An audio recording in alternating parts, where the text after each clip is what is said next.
sejam bem-vindos ao nosso segunda live LGPD no campo de batalhas.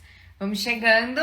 Hoje a gente vai analisar um caso real de adequação da Mariana Landim, minha aluna do método. Ela já deve entrar.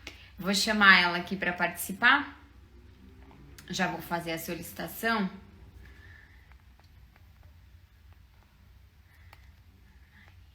Vamos embora. E vamos chegando. Olha lá, ela já tá aqui. Olá! Tudo bem? Tudo bem? Tudo bem, graças a Deus. E você? Tudo bem também, graças a Deus. Tudo ótimo. E aí, então vamos lá, ó. Tava falando aqui antes de você entrar já, dizendo que a gente vai... Hoje é a segunda live do LGPD Campo de Batalha. Como eu falei para a Yolanda na live anterior, enfim, pensa que a gente está aqui de fato numa mentoria, consultoria a dois, e aí a gente deixa de lado que a gente está sendo filmada e é só para gerar valor para o máximo de pessoas possíveis. Sim. E me conta um pouquinho quem é a Mariana, como que ela começou nessa área de proteção de dados de privacidade. Como é que foi a sua caminhada? Me fala um pouquinho sobre você. Então, Nath, vou te chamar de Nath. Com certeza. Eu vou te chamar de Mari, porque eu já chamar de chamo Mari assim também. mesmo, que eu sou dessas que dá de intimidade mesmo. Eu também. Então, antes de mais nada, eu falo daqui de Brasília, né? Eu tenho 30 anos, tenho uma filha também, assim como você, mas minha filha é um pouquinho mais velha, ela tem 5 anos. E como você sabe, a maternidade, ela nos traz muitos desafios, né? Com relação à profissão, na carreira também. E depois que eu tive minha filha, eu me vi assim, perdida, né? Eu sou formada há 6 anos, mas eu nunca fui muito apaixonada pelo direito. E depois que eu tive a minha filha, isso piorou, porque eu sofri muito no início de ter que sair de casa, ir para um escritório, trabalhar e deixar ela pequenininha, sabe? Então, assim, eu tinha muito o sonho de conseguir trabalhar de casa e trabalhar com uma coisa que eu gostasse, né? E aí, na pandemia, eu perdi o emprego. Tinha um cargo comissionado aqui em Brasília, lá na Defensoria Pública aqui do Distrito Federal. E aí, só botar meu celular para carregar aqui, porque ele tá apagando às vezes.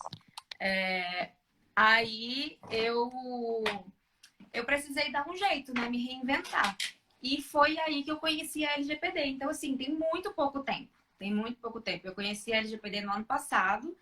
E quando eu soube o que era, né? E comecei a estudar o assunto, eu me identifiquei muito, porque eu vi que é uma área onde você não pode ser só advogado. Na verdade, tem pessoas que trabalham com isso que nem são advogados, né?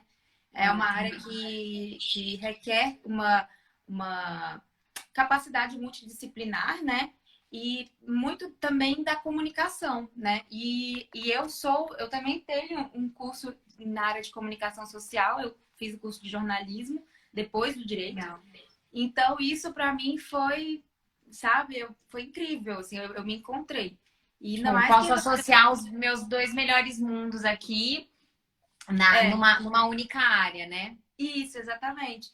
E aí ainda se somou ao fato de produzir conteúdo, né? Porque eu falei, cara, tá, mas agora é diferente. Eu não vou mais ser a advogada associada de um escritório, ou não vou ter meus clientes, sei lá. Então eu tenho que dar um jeito de aparecer.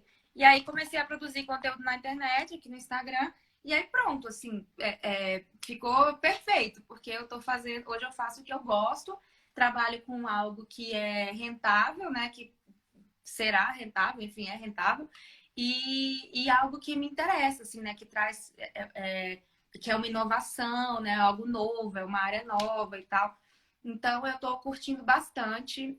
Como eu falei para você, depois que o seu curso, de fato, abriu muito os meus olhos, assim, porque logo depois que eu resolvi mexer com isso, eu já fui procurando, né? Curso, MBA, pós-graduação, não sei o que lá, não sei o que lá. E me inscrevi que comecei a fazer um MBA. Só que eu já tenho outras 2 pós-graduações que ainda estão em curso, que eu ainda nem terminei. E aí eu falei, cara, mas eu vou fazer porque não dá, eu preciso, né, me capacitar e tal. Chegou lá no MBA, eu fiquei completamente perdida. Eu não entendia nada e eu falei, meu Deus, isso aqui é muito difícil. E tinha aquela coisa de, eu vou ter que ser de PO, porque todo mundo lá no MBA era de PO. Eu falei, vou ter que fazer certificação, vou ter que fazer não sei o quê, vou ter que fazer não sei o quê. E aí, quando eu achei você, foi que eu percebi. Eu falei, ai, meu Deus, eu não preciso ser de PO, então eu tenho outra saída. E aí fiz, né, tenho feito seu curso e tal. E me abriu muito os olhos, assim, me trouxe uma segurança, sabe? Muito grande. Porque eu vi que não é não é uma coisa simples, mas também não é esse bicho todo de sete cabeças. Exatamente. Então é mais ou menos isso. Falei demais já. Não, que ótimo, que ótimo. Eu sou dessas também. Eu falo mais que a mulher do Yakut. Que legal. Eu acho que é uma trajetória bem parecida com muita gente que começou e está começando nessa área. Eu acho que foi o lance da pandemia que fez com que todo mundo se reinventasse. Acho que fez a gente olhar para várias coisas que a gente não estava olhando. E aí, de repente, sob o ponto de vista profissional, muita gente se questionou, especialmente nessa advocacia que a gente tem, que é extremamente massiva, enfim, uma advocacia que também é pouco rentável. A gente às vezes trabalha meses, até anos para receber um honorários de êxito, enfim, depois quando o processo já está aí em fase enfim, de sentença, a gente fica dependendo de juiz, e o fato é que essa área é uma área muito promissora, porque tem muita demanda e a gente só precisa enxergar as possibilidades, na verdade, ao meu ver, assim, né? E como a gente vai, de fato, trabalhar com isso, em parcerias com grandes escritórios, como você tem feito. Eu acho que a inteligência da gente entrar nesse mercado vai muito também do nosso mindset, da gente estar ligado. E a minha ideia com o método foi justamente desmistificar tudo isso. Por quê? Porque eu, quando comecei lá atrás, quando eu me deparei com isso, eu também falei, cara, que porra. Desculpa. Que é isso, entendeu? Tipo assim, não posso falar palavrão. Tô ao vivo. Não, é tipo assim, que é isso, cara? Como é que eu vou fazer? E como é que eu vou colocar na prática? Como é que eu vou fazer um data. O que é data mapping? Porque eu comecei a pegar material lá de fora e falei, cara, não sei o que fazer. E aí, como eu fiquei quebrando a minha cabeça para tentar entender, a ideia do método é justamente trazer facilidade para as pessoas do tipo, gente, calma, tem um jeito, passo a passo, não é tão difícil e vamos tentar. E é óbvio que, como por ser uma legislação nova, tá em constante modificação, a gente vai mudar muito ainda, né? Então, o método vai continuar mudando, a nossa atuação e, consequentemente, enfim, o nosso papel nos clientes. Mas, bom, de contextualização, já conhecemos a Mariana. Agora, vamos lá, Mari. Me fala um pouquinho sobre esse seu cliente, obviamente, dentro das nossas limitações aqui, mas só para qual é o ramo de atividade e tudo mais, para a gente poder contextualizar. Tá, beleza. Então, esse cliente, ele é, na verdade, fruto de uma parceria, né? Como você falou aí, com um escritório de advocacia. Então, ele é cliente deles e eles me contrataram como prestadora de serviço, né? Para essa parte de adequação à LGPD. É uma rede de supermercado. Então, eles têm mais ou menos 10 lojas de varejo, que é uma distribuidora, né? Atacadista. E eu te confesso que tá muito no início, né? O projeto, assim, a gente fez poucas coisas e, assim, meio que um pouco fora da ordem que eu gostaria, tá? Só para você entender, né? Que eu tenho ainda um pouco essa dificuldade de entender mesmo o cliente, porque nesse caso eu não tenho a comunicação direta com ele. Quem se comunica com ele é o escritório. Então, isso dificulta bastante para mim, sabe? Até para executar, né, o projeto, que às vezes eu quero fazer numa ordem certinha, e aí eles não querem, eles querem entregar logo, né, os documentos, enfim. Então, acaba que atropela e fica um negócio muito sem ritmo, né? Assim, fica sem forma e você acaba não conseguindo extrair tudo que você tem, que você precisa. Isso, exatamente. Exatamente. Tá, Mas esse modelo de parceria com escritórios grandes, eu acho que assim, a gente precisa conseguir estabelecer uma rotina de trabalho que seja plausível para todo mundo. Então, assim, se o cliente não quer que o terceiro apareça porque ele quer ser à frente dizendo, eu estou, ele te coloca como um secondment, que aí, tipo, é como se fosse é como se você fosse funcionária ou advogada desse escritório, mas na verdade você é uma terceirizada. Só que ele te coloca como prestador de serviço. E aí você vai ser a cara desse serviço. Essa, para mim, é a melhor forma e é como eu trabalho hoje nas parcerias que eu faço com escritórios grandes.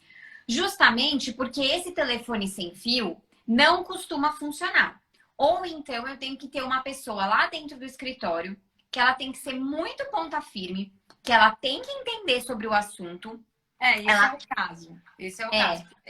Quem contratou comigo foi um escritório, um advogado de lá, que é o único advogado que entende de LGPD. Mas ele, como ele não tinha, ele disse que não tinha braço, né, para dar conta dos projetos. Aí ele pegou um suporte. Isso, exatamente. Tá, eu acho que assim, você só precisa, eu acho que você vai começando a entender qual vai ser a melhor forma de você fazer isso no seu dia a dia. E como que vai ser melhor para você organizar e executar essas demandas, assim, sabe? Eu acho que você vai criando uma inteligência de fluxo de trabalho e vocês vão se conhecendo também. Então, acho que conforme vocês forem se conhecendo, isso também tem uma tendência a melhorar, sabe? A relação tende a ficar mais direta, mais clara, enfim. Mas beleza. Tá. Rede de supermercados, então eles têm atacadista e tem varejista, né? Uhum. Tem loja física e tem loja virtual. Tem. Beleza. Tem. Não só tem que a aplicativo. Loja virtual, a só loja no virtual site. deles eles têm o site do supermercado e aí a loja online, né? Mas a loja online ela é por meio de um aplicativo, né? Uma outra ferramenta própria, né? Própria não, terceirizada. Tipo iFood, tipo Rappi, essas plataformas. Não é dessas de entrega, não. Agora eu não me lembro, mas é de compra online. Tipo de compra online. Tá bom. Beleza. Então tá. E aí vamos lá, então, as suas perguntas para a gente poder discutir, debater aqui. Tá. Então, como eu te falei, não tá tão na ordem que eu gostaria, né? Essa execução do projeto. A primeira coisa que eles pediram foram os documentos, né? As políticas e tal. E aí... Antes de fazer o mapeamento, vocês nem fizeram uma... Nem fizemos. Aí foi retrabalho, né? É retrabalho. Você vai fazer a política para depois você ter que refazer, porque você não tem todas as informações que você precisa. Exatamente. Aí o que é que eu fiz? Eu fiz a política, só que aí eu deixei várias partes destacadas, que aí eu falei para ele, olha, essas partes todas que estão destacadas aqui, eu preciso das informações que vão ser colhidas no data mapping. Então, vai ficar tipo esse esqueleto, né? E aí aí eu entreguei os formulários para eles fazerem, né, o data mapping e aí agora eu estou aguardando, o pé agora está esse, de aguardar a resposta com relação aos dados, né, e para poder colocar dentro dessas políticas, entendeu? Então, eu fiz as políticas, mas ficou assim, pela metade por conta disso, entendeu? Legal. Aí, o que eles me questionaram foi o seguinte, que eles já têm uma política de privacidade no site. Lá no site deles tem uma política de privacidade deles, né? Que foi até esse advogado do escritório que fez. E aí eles queriam uma outra política de privacidade para as lojas, que seria para as lojas físicas. Uhum. E aí eu fiquei na dúvida, assim, e eles queriam, na verdade, uma para as lojas físicas e outra para a corporativa, né? Internas, para os funcionários e colaboradores. Mas aí eu fiquei em dúvida sobre essa questão da necessidade de uma política no site, só a respeito do site, e outra política sobre loja física, entendeu? Se não é desnecessário, assim, se eu posso fazer tudo em uma só, ou se no mercado é comum que faça separado, como que é isso? Tá. Eu, Natália, se eu tivesse à frente desse projeto, eu faria duas políticas mesmo. Eu faria uma para o site, porque elas têm objetivos diferentes e operações de tratamento diferentes. Então, eu acho que confundiria o titular de dados que vai acessar essa política, porque a política de privacidade, nesse sentido que a gente está falando, ela tem o objetivo de dar transparência ao titular de dados com relação às operações de tratamento que estão sendo realizadas. Sim. Logo, se a gente colocar as mesmas informações, tanto do site quanto da loja física, eu acho que fica tudo muito confuso, porque quem está na loja física não necessariamente vai acessar o site assim sucessivamente. Então, eu faria, assim, duas políticas, faria uma só para o site, específica sobre tudo que é feito ali, todas as operações de tratamento que são realizadas naquele âmbito, e faria uma sim para a loja física. E aí sim falando sobre todas as operações que são feitas naquela loja física, a partir do momento que a pessoa entra. Então ali tem câmera de segurança, ali tem a nota fiscal que é solicitada, pode ter um cadastro que a pessoa faz no supermercado para ter um cashback ou para ter algum desconto, ser associado, cooperado, enfim. E aí isso tudo também tem que estar na política de privacidade, também tem que estar disponível. E enfim, outras operações que possam vir a ser realizadas no âmbito da loja física. Por isso que eu acho que são realmente políticas distintas e uma não conversa com a outra. Com relação à política de privacidade interna, sob o ponto de vista da organização do grupo, né? O nome, e aqui eu queria que a gente desmistificasse esse lance do nome. A gente sempre vai ter que olhar qual é a finalidade e o objetivo dessa política, desse documento. Então, se a gente está falando no ambiente interno daquela empresa, de governança, pode ser política de privacidade, pode ser programa de privacidade, pode ser código de ética, código de conduta, pode ser cartilha de boas práticas. O que a gente vai precisar ter internamente nas empresas, e nesse seu cliente não vai ser diferente, vai ser de fato uma política tanto com relação ao tratamento dos dados dos funcionários. Então, o que aquela empresa está fazendo com os dados dos colaboradores? Tanto quanto políticas que digam respeito ao que os colaboradores podem ou não, devem ou não fazer com relação aos dados pessoais que eles têm acesso durante a execução das suas atividades laborais. Então, são documentos que têm finalidades distintas e que a gente pode nomear eles de algumas formas. Usualmente, no mercado, a gente tem a política de privacidade como sendo um instrumento apto a dar transparência para o titular de dados, normalmente. Então, todos os sites que você entra, tá lá, política de privacidade. Este é o nome do documento que o mercado utiliza. Assim como, se você for numa loja física, também vai ter uma política de privacidade, normalmente. E no âmbito interno, eu normalmente denomino esse documento como programa de proteção de dados e de privacidade. É um programa de fato. Dentro desse programa, eu tenho várias segmentações. E aí, a depender do tamanho da empresa, enfim, de vários requisitos e de linguagem interna também, vai depender de como que eu vou estabelecer e em que documento eu vou organizar essas regras. Então, por exemplo, eu posso fazer uma política de segurança da informação e dentro dessa política de segurança da informação eu colocar as regras relacionadas ao que os colaboradores daquela empresa, ou seja, do supermercado, eles podem ou não fazer com relação aos dados que eles têm acesso, tá? E aí também algumas outras medidas que vão dizer respeito a pendrive nos computadores, antivírus, senha, toda essa parte que envolve a parte de governança, de backup, de não compartilhamento de senhas, de troca de senhas com frequência, de não compartilhar senha com amiguinho. Tudo isso tem que estar nessa política. Normalmente, empresas médias, assim, até eu acredito que nesse âmbito que a gente está falando, poderia ser uma política de segurança da informação. Ou pode ser uma cartilha de boas práticas com relação à proteção de dados e à privacidade. Então, acho que vai sempre variar. A nomenclatura vai variar do cliente para o cliente, mas a gente tem que ter em mente o objetivo dos documentos. Sim.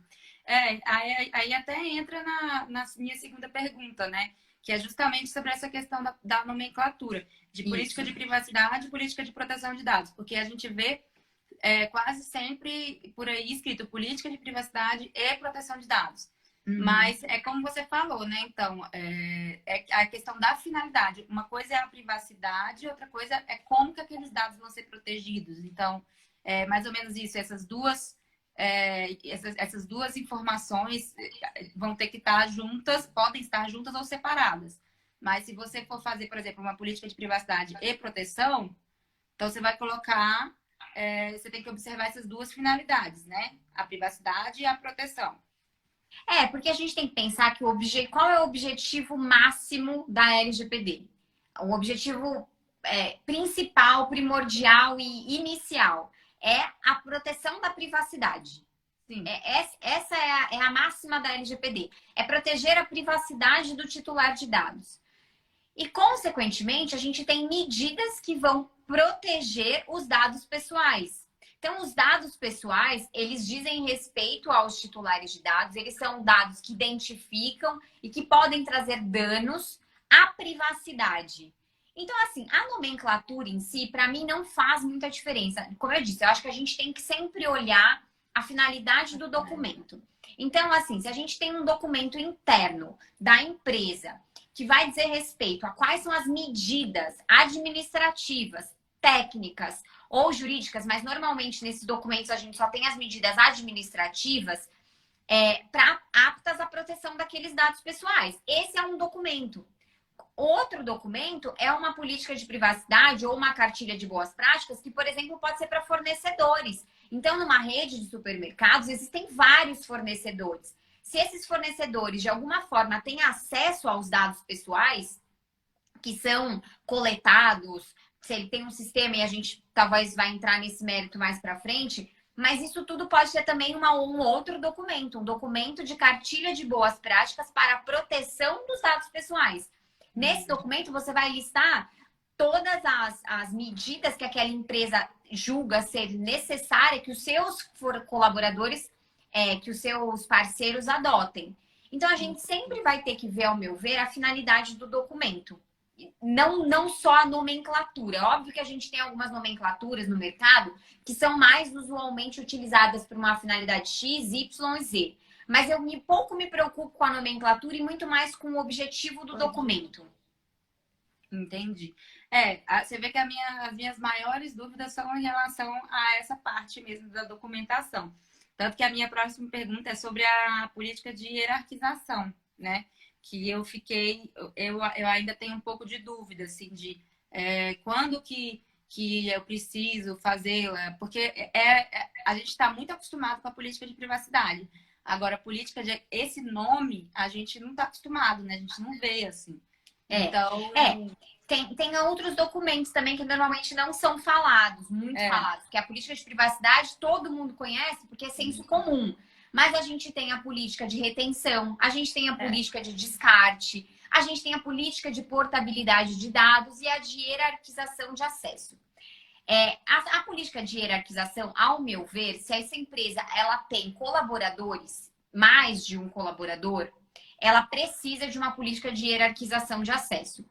Por quê? Porque nem todo mundo dentro da empresa tem que ter acesso a tudo. Ao contrário, as pessoas elas têm que ter acesso de acordo com as atividades que elas executam e os dados que elas vão ter acesso, não só dados, como informações no geral da empresa, elas têm que ser de acordo com a necessidade daquela função. Então, a política de hierarquização ela é essencial para essa questão de mitigação de risco também, sob o ponto de vista de governança, ou seja, sob o ponto de vista administrativo. Quanto melhor ela tiver essa questão de hierarquização, menor vai ser o risco dela. Então, ao meu ver, é fundamental que haja essa política de hierarquização quando essa empresa ela tem um mínimo do mínimo do mínimo de estrutura. Se a gente estiver falando de uma clínica médica que a gente tem 2 médicos, 2 recepcionistas e, sei lá, alguém do administrativo, para mim, a gente tem que ter uma política de hierarquização. Por quê? Porque a recepcionista, ela não tem que ter acesso ao prontuário dos pacientes. Ponto. Não tem. E isso tem que estar bem claro, isso tem que estar escrito. Ao meu ver, a política de hierarquização, ela vai precisar existir justamente nesse sentido. Então, você, no seu papel de consultora, de advogada, enfim, atuando nessa área, o seu papel é, durante o data mapping, entender quais são as funções, né? Quais são as atividades. Por isso que naqueles formulários que eu compartilho, sempre tem as atividades, quem está executando, para justamente você conseguir enxergar, ter a inteligência de saber. Bom, no RH, eu tenho 20 funcionários. Desses 20 funcionários do RH, 5 são analistas não sei o que lá. 5 trabalham no recrutamento, seleção e bababá. E aí, se você vai separando. Consequentemente, você consegue fazer uma identificação de quem deve ter acesso ao quê. E isso tem que ficar muito claro para as pessoas daquela empresa. Todos os funcionários têm que estar cientes de que eu sou analista júnior do RH, eu só posso acessar XYZ módulos dentro do sistema. E aí as coisas começam a se conversar. Por quê? Porque vai ter que ter uma parametrização de sistemas. Então, normalmente, as empresas usam sistemas de gestão e esses sistemas, eles têm que estar aptos para isso. E aí, é o seu papel na hora de você analisar, quando você está fazendo data mapping, quando você está fazendo gap analysis, que você está vendo todos esses problemas, quando você vai sugerir para o cliente uma modificação e uma sugestão, é nessa hora que você vai falar, vamos lá, tá todo mundo acessando tudo aqui, não tá legal. A gente vai ter que colocar hierarquias aqui dentro. Você, cliente, tem que me ajudar na inteligência para conseguir definir quais são os platôs, o que cada funcionário aqui pode acessar, quais são os módulos e assim sucessivamente. Então, por exemplo, eu estava num escritório de advocacia antes de largar tudo e abrir meu próprio escritório, que a gente tinha hierarquia dentro de acesso. Então, não era assim. As estagiárias, por exemplo, elas só podiam acessar as pastas da rede XYZ. Eu podia acessar as pastas tal. O gerente podia acessar não sei o que lá. O sócio major... E assim vai. E isso é hierarquização de acesso. Então, no fim das contas, a política é só estar refletindo essas regras que foram traçadas para a empresa. Por quê? Para ficar mais fácil. Entrou um funcionário novo... Política de hierarquização de acesso. É por isso que eu falo que a política ela tem que ser departamental. Né? Essa palavra é até feia, eu nem sei se ela existe de fato. Mas ela tem que ser feita por departamento. Não dá para fazer da empresa inteira. Porque a gente vai ter que ver cada departamento da empresa e o que faz sentido para aquilo. Porque às vezes, acontece muito nos meus clientes, e aí você pode ver nesse seu cliente também, que cada departamento às vezes usa um sistema diferente. Normalmente, o RH... ele usa um sistema específico, que às vezes não é o mesmo sistema que compras utiliza, ou que o jurídico utiliza. O jurídico às vezes usa um sistema próprio, que é o sistema de processos, de gestão de carteira e tudo mais. Então, cada área vai ter que ter uma política de hierarquização diferente, de acordo com as atividades daquela área, beleza? Entendi. Eu já ia te perguntar, por que não colocar essa política de hierarquização dentro da própria política de privacidade? Mas você fazendo ela em separado, né, por departamento, fica até mais fácil das pessoas terem acesso. Às vezes você fazendo um negócio assim mais gráfico, né, visualmente mais fácil de ler, colocar ali na parede. No mural, na parede. Mural, exatamente. Entendi. Fundo de tela, então assim, se ela tem uma equipe de TI minimamente estruturada, dá para colocar por departamento, então as pessoas XYZ têm acesso a isso. Se tem uma intranet, né, que é aquele sistema de acesso interno da empresa, coloca isso lá, disponibiliza.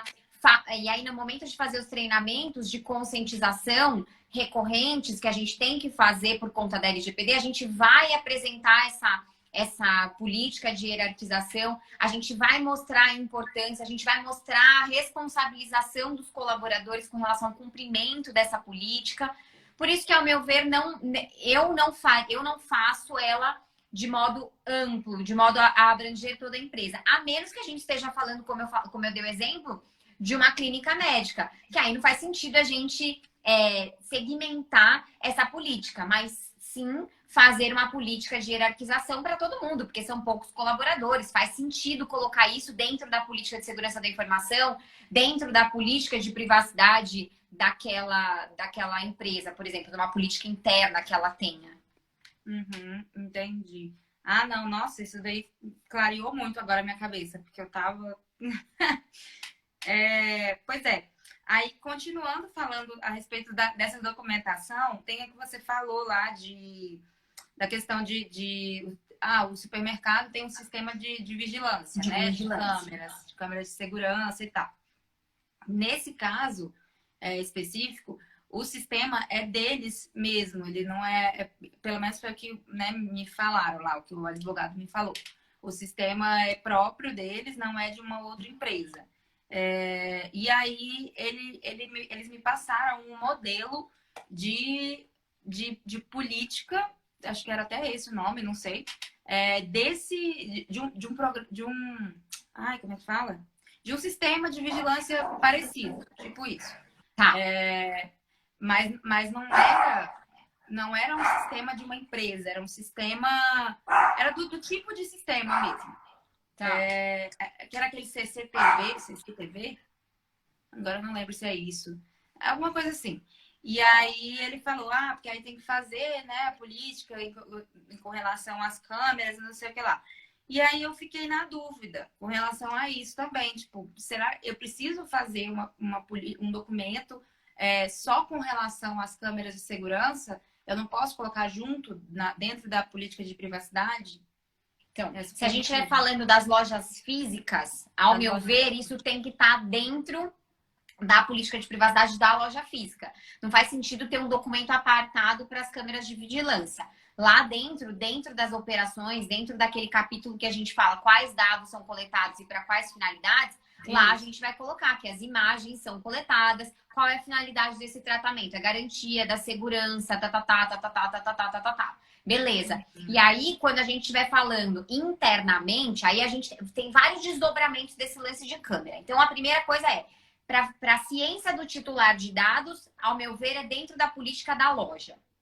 Ainda sob o viés dessas câmeras de lojas, a gente vai ter documentações internas que vão ter que fazer o enquadramento na base legal, né? Então, dentro do ROPA lá, do relatório das operações de tratamento de dados pessoais, a gente vai precisar indicar essa operação, indicar o que está sendo feito, metodologia, quais dados são coletados, tempo de armazenamento, quem tem acesso a essas imagens, a essas câmeras, em que momento essas imagens podem ser compartilhadas, com quem elas podem ser compartilhadas, descrevendo que o sistema é interno, o modo de armazenamento dessas imagens, por quanto tempo esses dados são armazenados, isso tudo vai ter que estar no documento interno da empresa, né? Esse documento que você, diante da sua consultoria, vai extrair essas informações do seu cliente durante o data mapping para poder escrever isso no relatório e para poder, enfim, relatar então tudo que é feito com essas imagens geradas a partir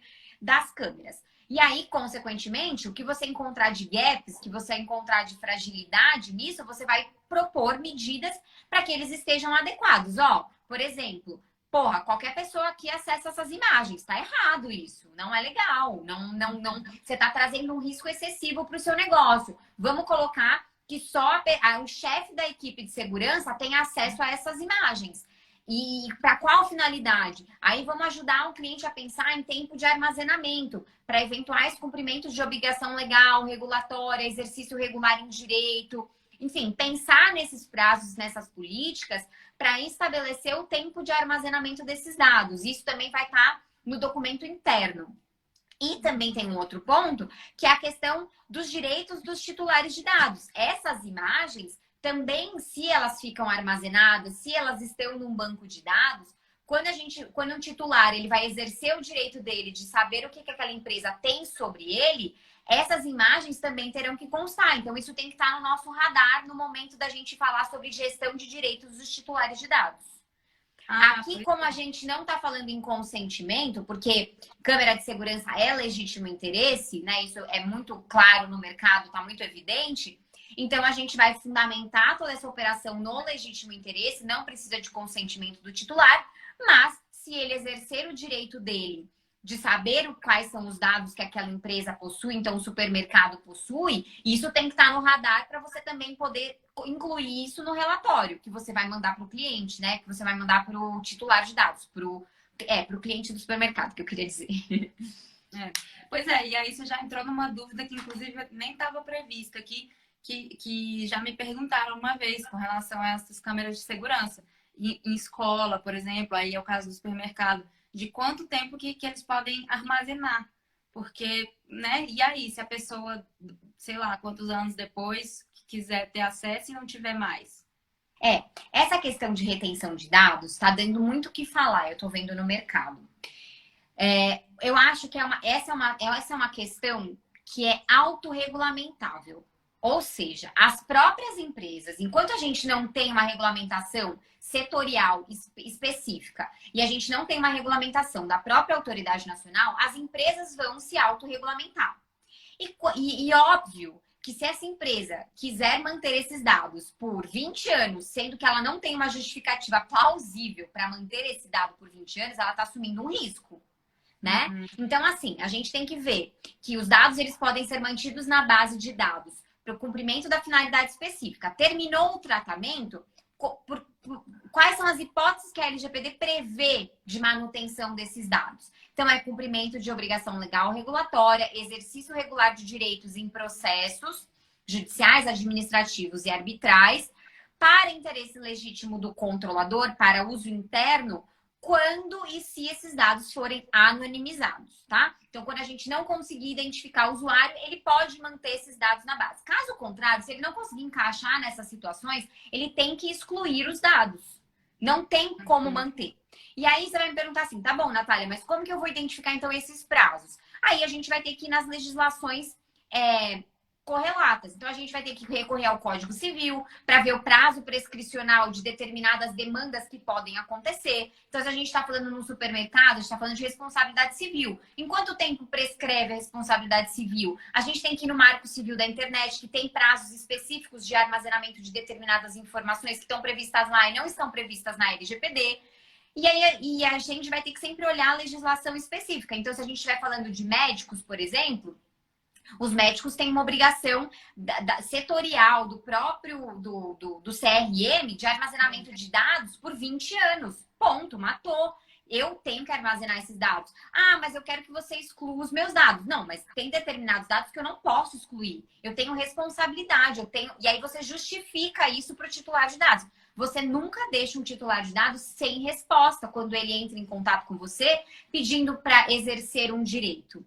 Então, essa questão da retenção dos dados, ela está sendo muito discutida.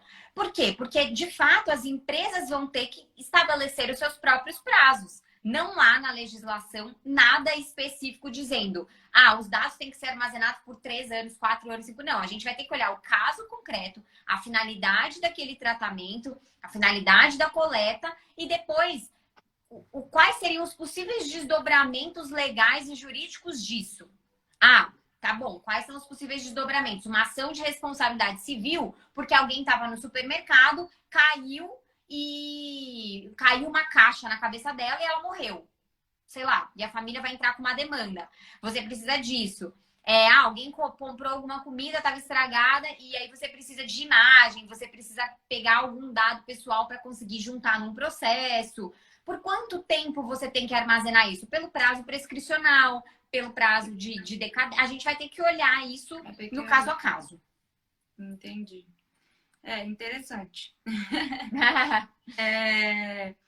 Bom, Nath, então, aí a próxima pergunta que eu tenho aqui é com relação ao projeto mesmo, né? Se, como eu falei no início, são 10 lojas varejistas, uma atacadista, do mesmo grupo.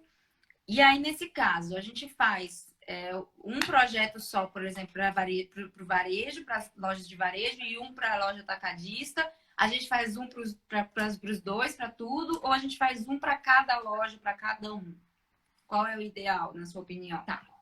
Aí a gente sempre vai precisar ver, na minha visão, qual é a estrutura societária desse grupo econômico, tá? Se a gente tem alguma hierarquia entre as empresas, quem é sócia de quem. Normalmente, em grupos econômicos, a gente tem uma empresa que é uma empresa que normalmente pode ser uma holding ou não, mas dessa empresa a gente tem as outras empresas que são as sócias, enfim, a gente precisa ver a estrutura societária para ver se faz sentido, se elas são de fato interligadas e se tem uma hierarquização, e a gente pode, inclusive, utilizar isso como forma de blindagem do negócio. Então, aqui entra uma questão que vai muito além, que muito profissional não sabe, não está atento a isso, e que é uma forma da gente blindar o cliente. A gente pode usar uma única empresa para, de fato, concentrar as operações de tratamento de dados pessoais.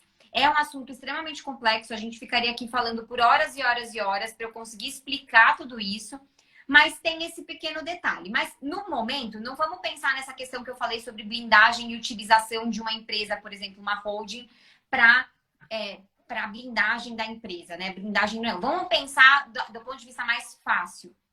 A gente precisa ver se tem uma hierarquia e qual é a estrutura societária.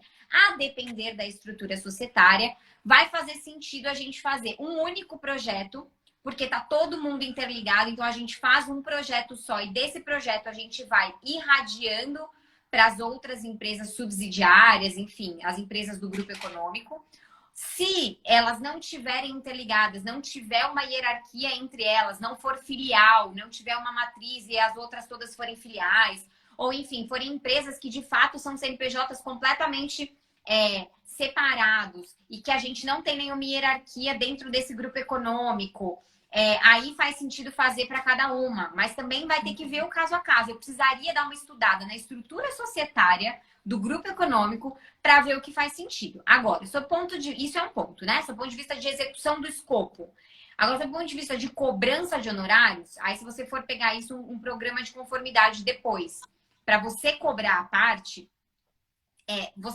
ao meu ver, como está tudo dentro de casa, e normalmente quem vai pagar é uma única empresa, eu incluiria todas elas dentro do escopo do projeto, no sentido financeiro da coisa, até para conseguir atrair esse cliente e ter uma vantagem competitiva de preço e tudo mais. E aí, na hora de execução disso, aí sim eu faria ramificado. E também vai ter que ver quem vai pagar essa conta, de que modo que isso vai ser custeado. Isso tudo bem pode ser uma questão interna. A empresa pode definir como ela vai fazer isso, mas tem algumas consequências. Então, a primeira coisa que eu acho que você tem que perguntar é pedir os documentos societários e entender o organograma, de fato, como que ela está estruturada, como que é a estrutura desse grupo econômico.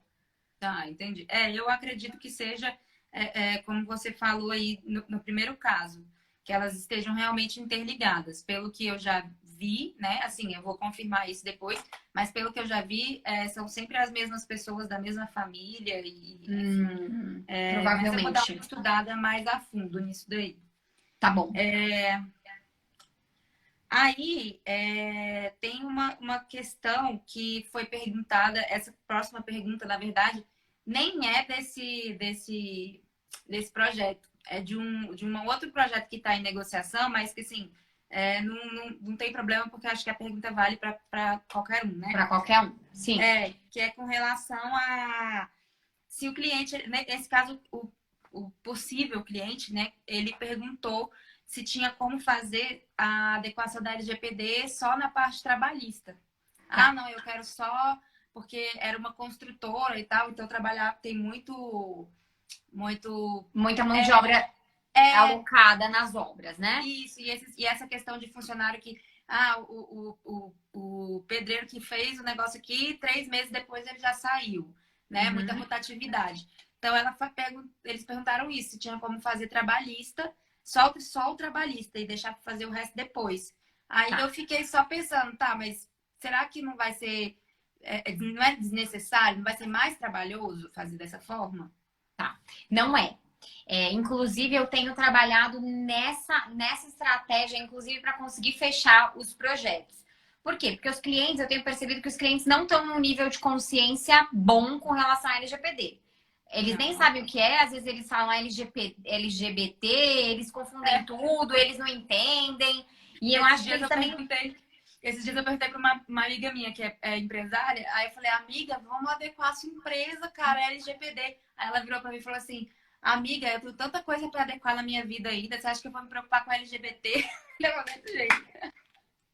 Falei, cara, eu vou ter que fazer um meme disso. É bem isso mesmo, é bem isso mesmo. É muito doido, assim. Então, como eu vejo que eles não estão no nível de consciência e é difícil eles gastarem um ticket alto para projeto, então normalmente eu tenho segmentado por área de negócio que tem uma maior fragilidade mesmo. E que traz um maior risco, sabe? Gente, tá todo mundo rindo, mas é real. Esse negócio de LGBT, eu vou até fazer um post meme também, viu? Porque o que eu escuto de LGBT... Ai, nossa, você tá trabalhando pra causa. E eu, que causa? E eu perdido, assim, causa?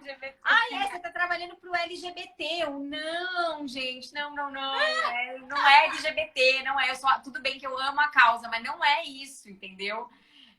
Enfim. E aí eu tenho feito de segmentado mesmo, por risco.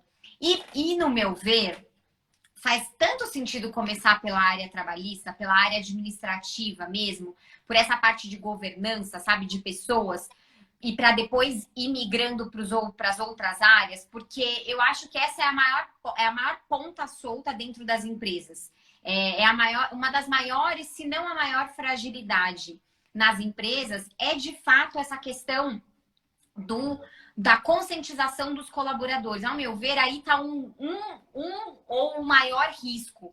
Então, é super possível fazer segmentado. O que eu faria, né? O que eu faço?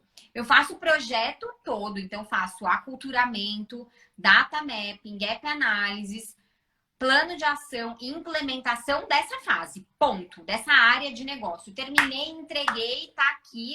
A gente pode já implementar tudo que a gente tem para implementar. Vamos para uma outra? Vamos.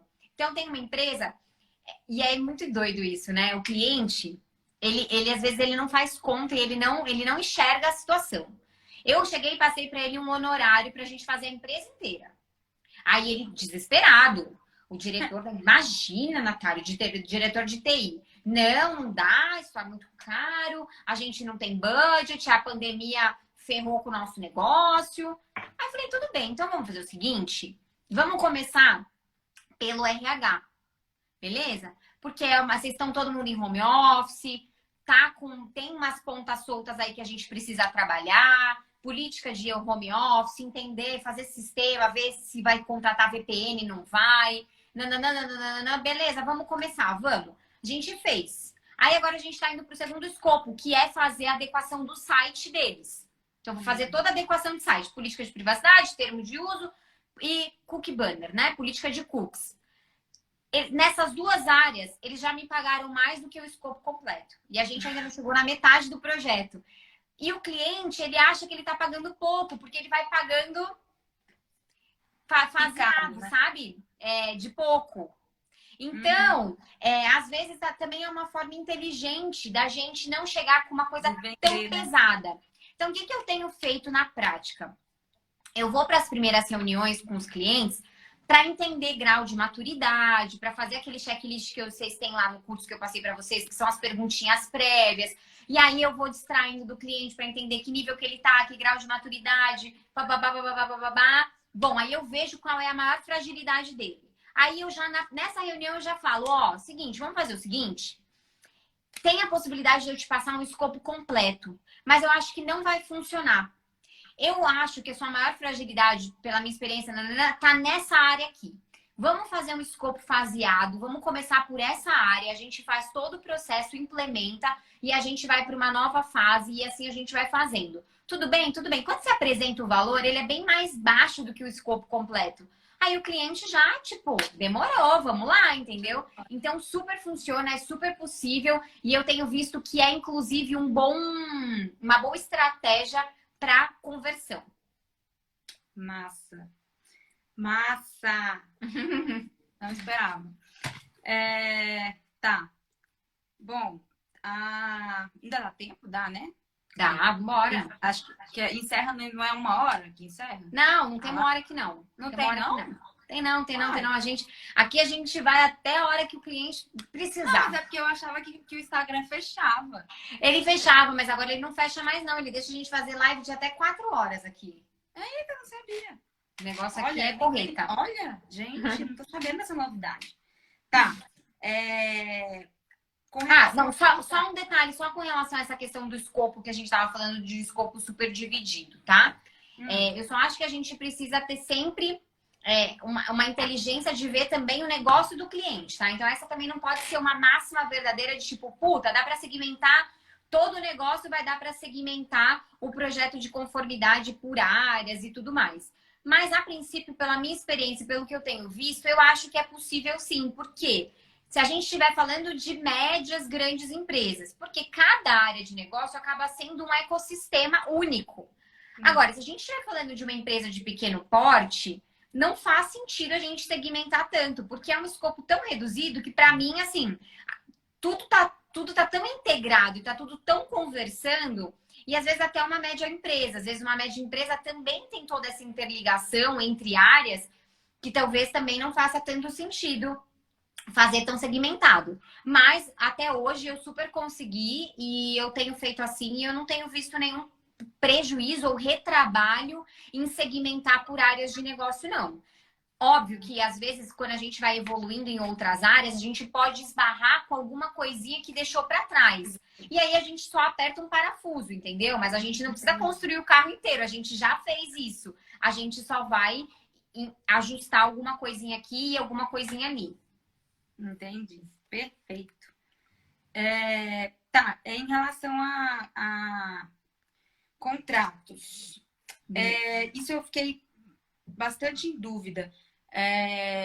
Eu vi lá que você disponibiliza para a gente, né, um anexo, um modelo lá no método. Mas aí eu fiquei na dúvida. A gente faz por exemplo, nesse caso, o supermercado ele tem um fornecedor lá que é um software, né, de gestão. Na verdade, é a mesma empresa que fornece para eles vários softwares, né? Então tem o software de gestão, tem software de não sei mais o que, tem uma listinha lá de softwares. Mas é sempre a mesma empresa, tá? O fornecedor.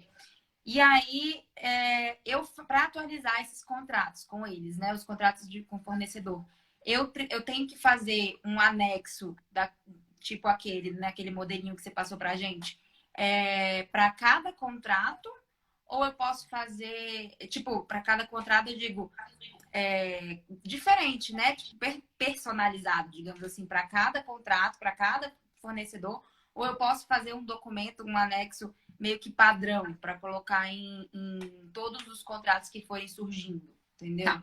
E aí, assim, claro, fazer tipo que tem a diferença, né, do contrato controlador, operador e etc e tal. É só adaptar em relação a isso. Ou eu preciso fazer ele, sabe, na mão mesmo, assim, diferente para cada um.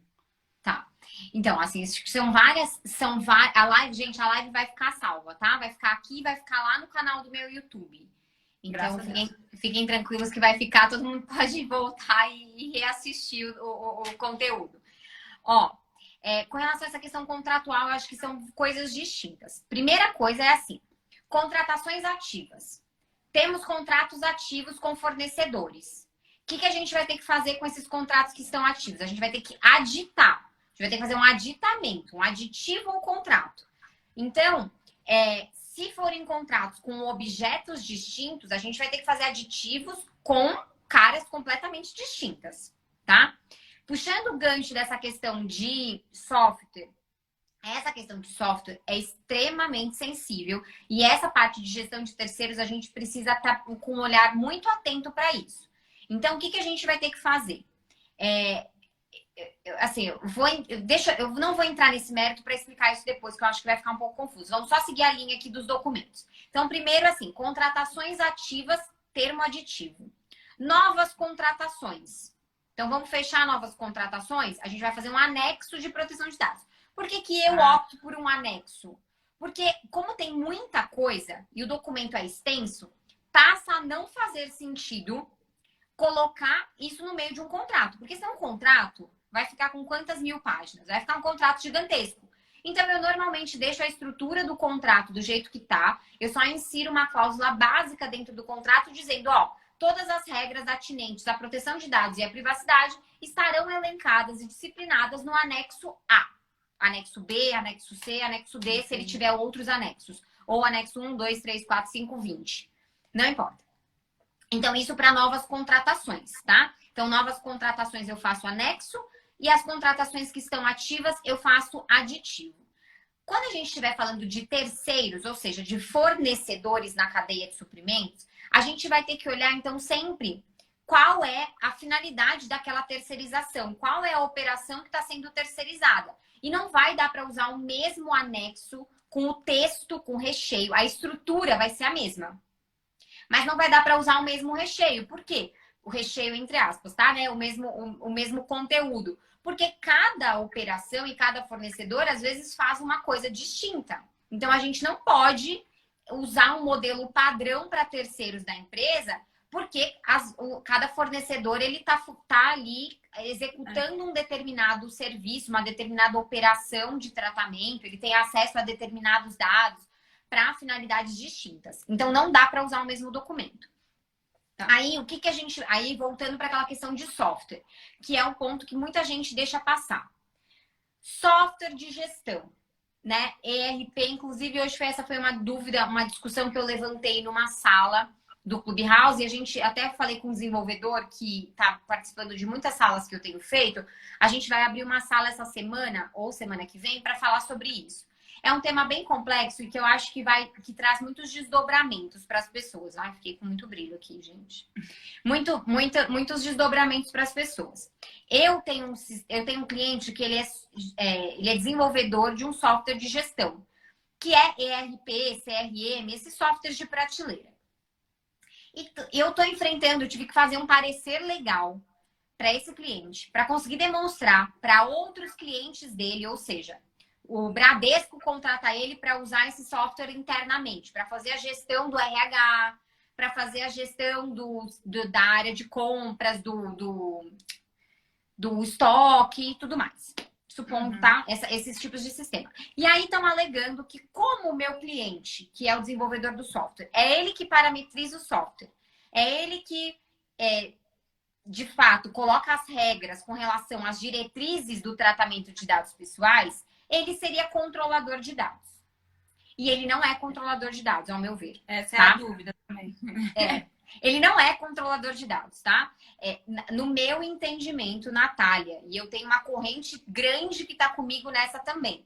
Ele é operador de dados. E aí é que entra o nosso papel. Quando a gente tem esse tipo de relação, na hora que a gente está fazendo gap analysis de gestão de terceiros, ou seja, gestão contratual para ver todos os fornecedores, além de fazer uma due diligence, ou seja, de pedir determinados documentos, de saber se aquele fornecedor ele está em conformidade com a LGPD ou não, para saber se a gente continua na contratação, fazer uma análise de risco, se ele está apto a ajudar o controlador de dados enfim, no atendimento dos direitos dos titulares, se ele está em conformidade com a LGPD, a gente também precisa estabelecer as responsabilidades. Então, por isso que não vai dar para usar o mesmo documento, porque a depender do fornecedor, a responsabilidade é uma, e a depender do fornecedor, a responsabilidade é outra.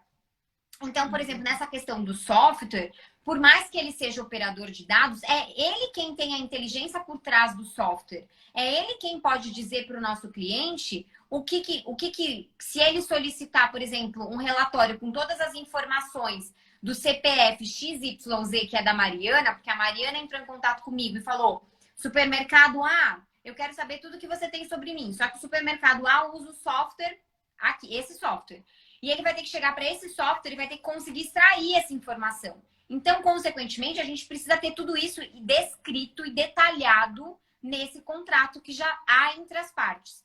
E é por isso que esse anexo ele vai ser tão específico. Então, não vai dar para a gente usar o mesmo recheio. A gente precisa criar esse raciocínio para conseguir, dentro daquelas cláusulas básicas que eu coloco lá no modelo para vocês. Então, primeiro é finalidades e propósitos específicos do tratamento. Ali naquela cláusula, a gente vai ter que descrever quais são as finalidades, os propósitos daquele tratamento. O que é tratamento para aquela relação? Porque tratamento para cada relação vai ser uma coisa distinta.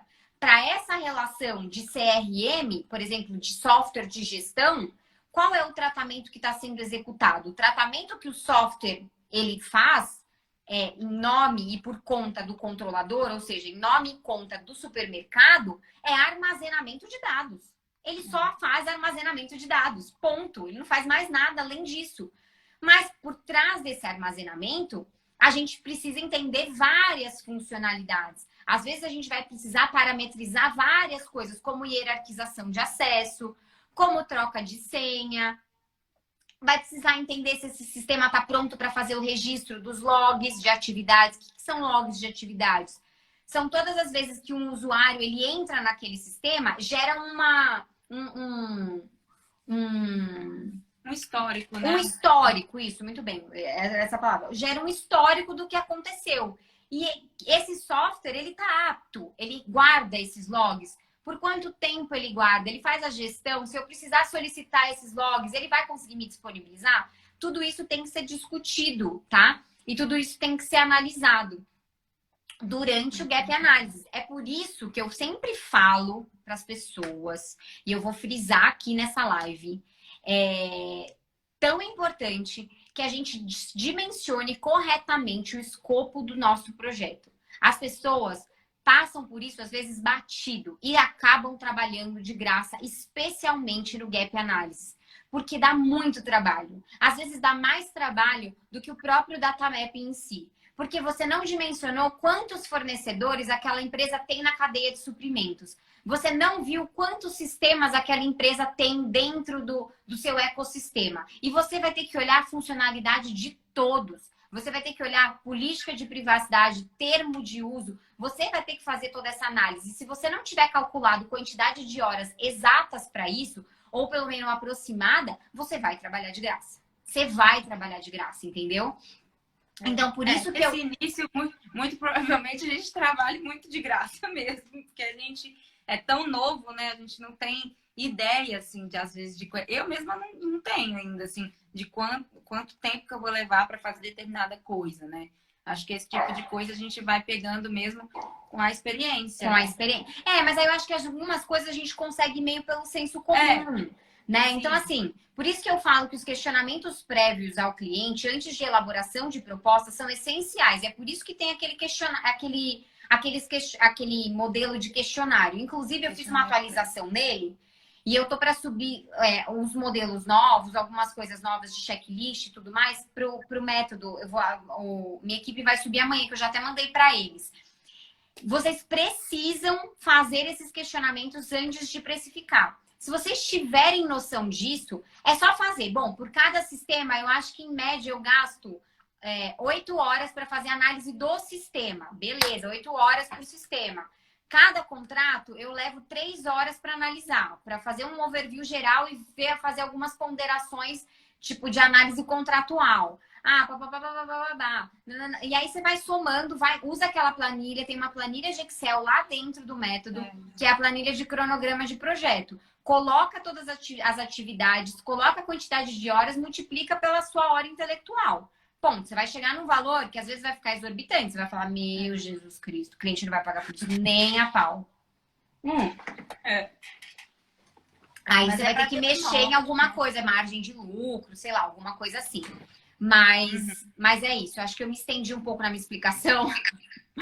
Mas deu para entender direitinho. Beleza. O negócio é complexo, assim, né? A gente, de fato, ir para o campo de batalha mesmo, né? Botar a cara a tapa e fazer. E fazer, exatamente. Nath, eu coloquei 2 perguntas aqui, né? As últimas, que para mim são 2. Aliás, não, se bem que eu vou para mais fácil primeiro, tá? Que eu vou inverter a ordem aqui, porque essa pergunta 9 que eu coloquei, eu acho ela um pouco polêmica. Que foi, a última que eu coloquei aqui foi com relação aos dados anonimizados, né?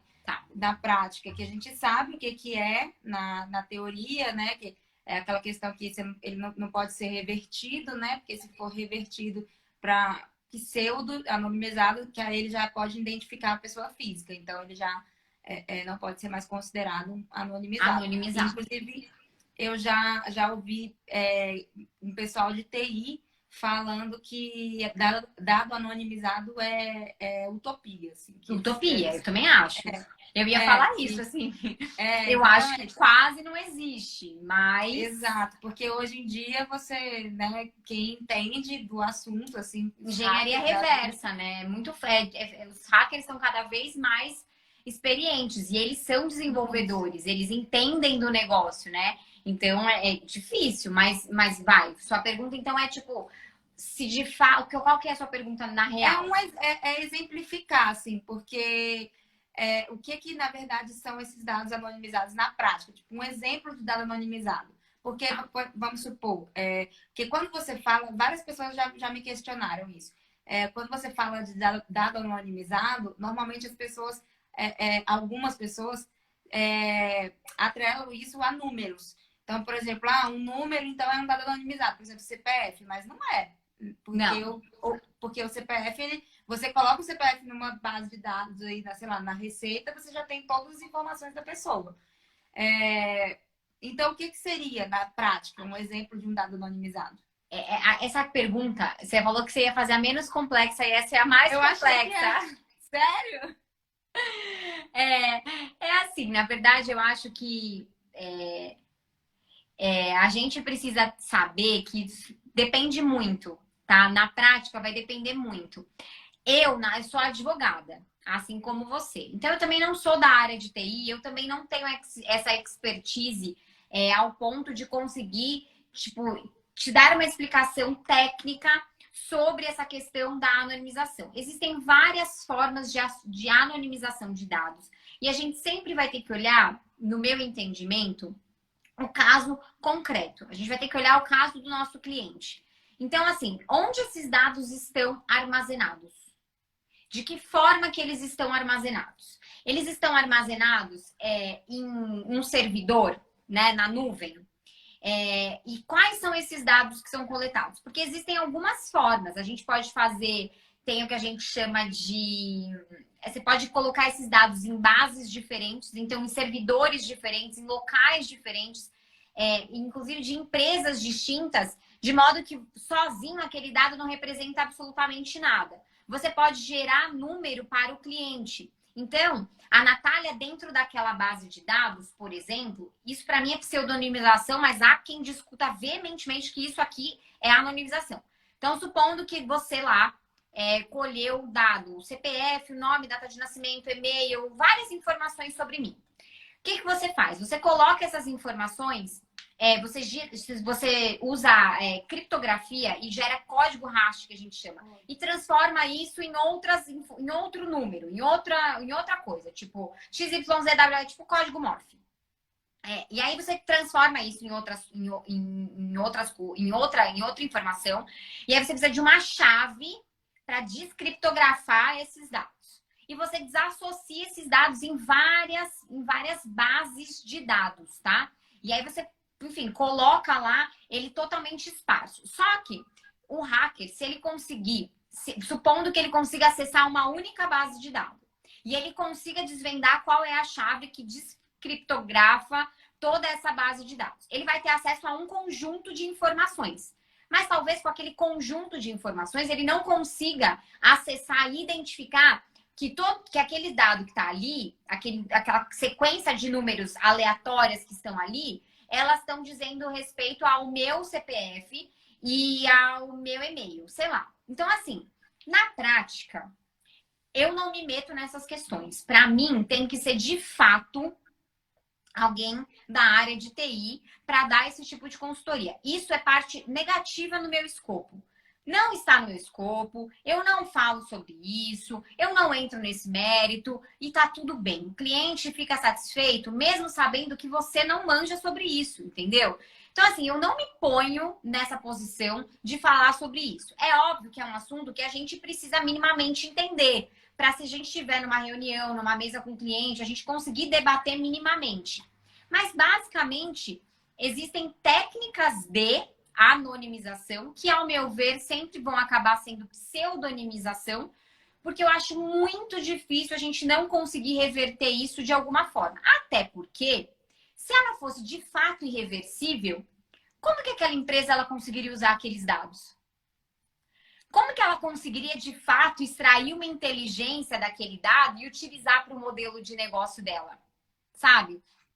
Então, assim, às vezes as pessoas ficam na ilusão de que aquela que é possível fazer uma anonimização, mas se você fizer uma anonimização, às vezes você mata o negócio do cliente.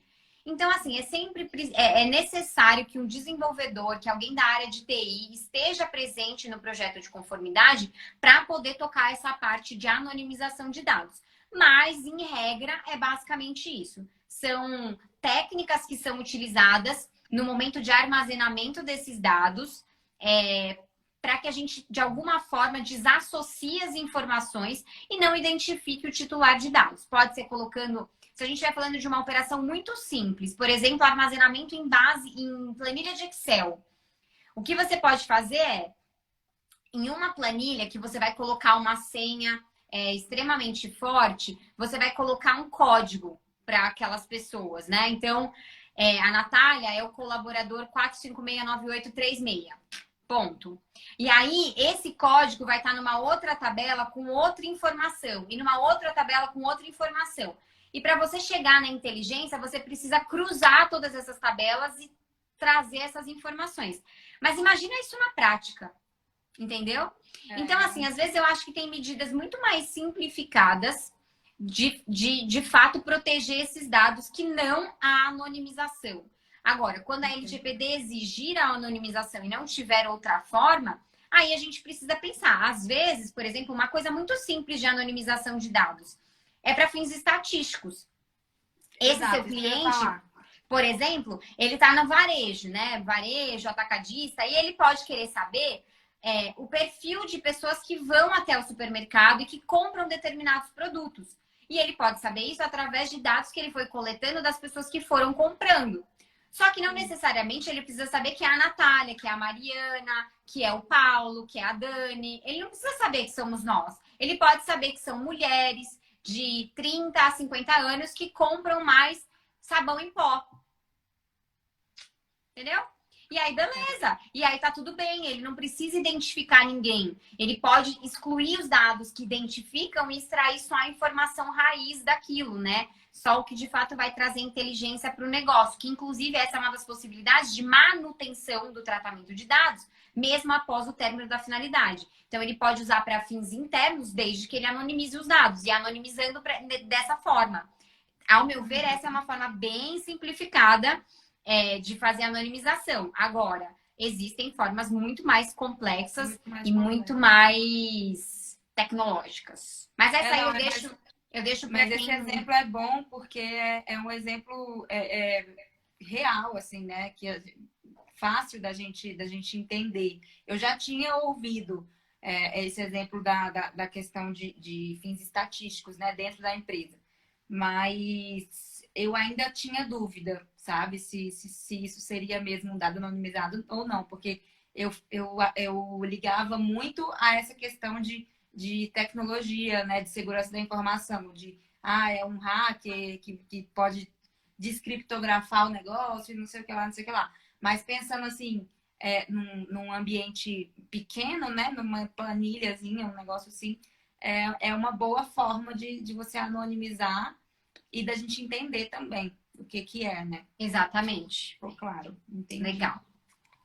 Tá, e você falou que essa era mais difícil, né? Eu assim, a minha próxima pergunta particularmente é uma pulguinha que fica aqui na minha orelha, sabe?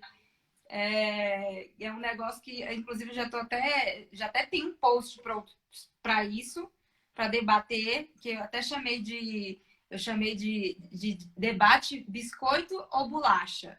Porque é um negócio que, né? Um fala que é biscoito, outro fala que é bolacha. Então, com relação ao rol, né? Dos dados pessoais sensíveis. E assim, isso tem a ver também com. A gente está falando aqui na prática, né? Mas tem tudo a ver na prática, porque a gente precisa saber esse tipo de coisa, ainda mais no meu caso, que é um varejista e tal, né? Acontece lá os pagamentos, as compras e vendas, etc. e tal.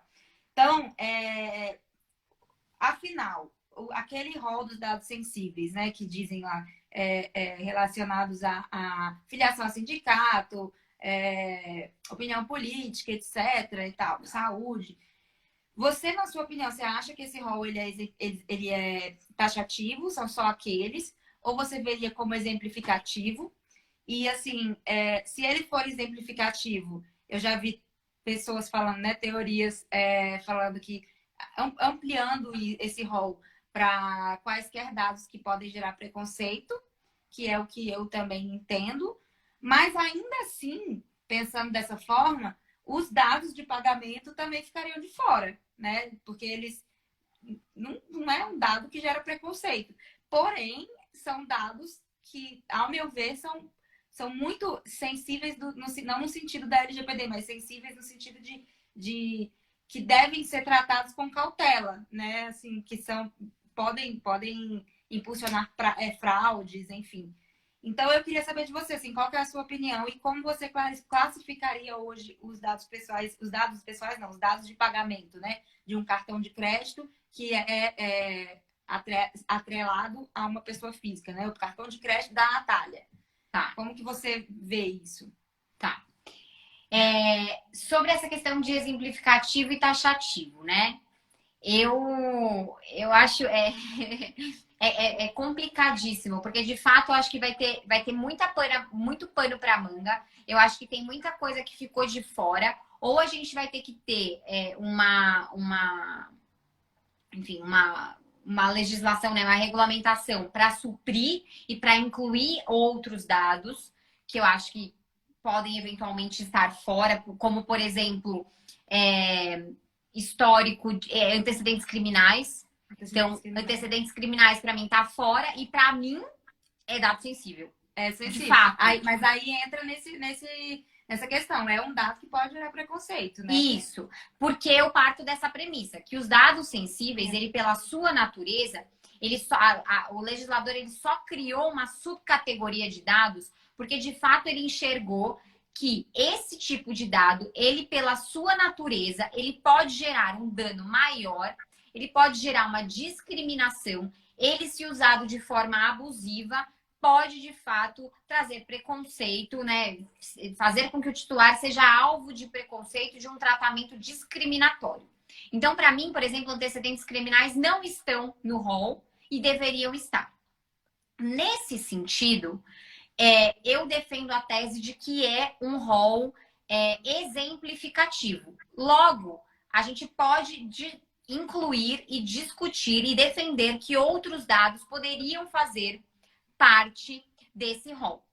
Agora, dados de pagamento, Natália, cartão de crédito, você acha que eles podem ser considerados como dados sensíveis? Não, não acho. Que eles por si só podem ser considerados. Agora, tem um ponto.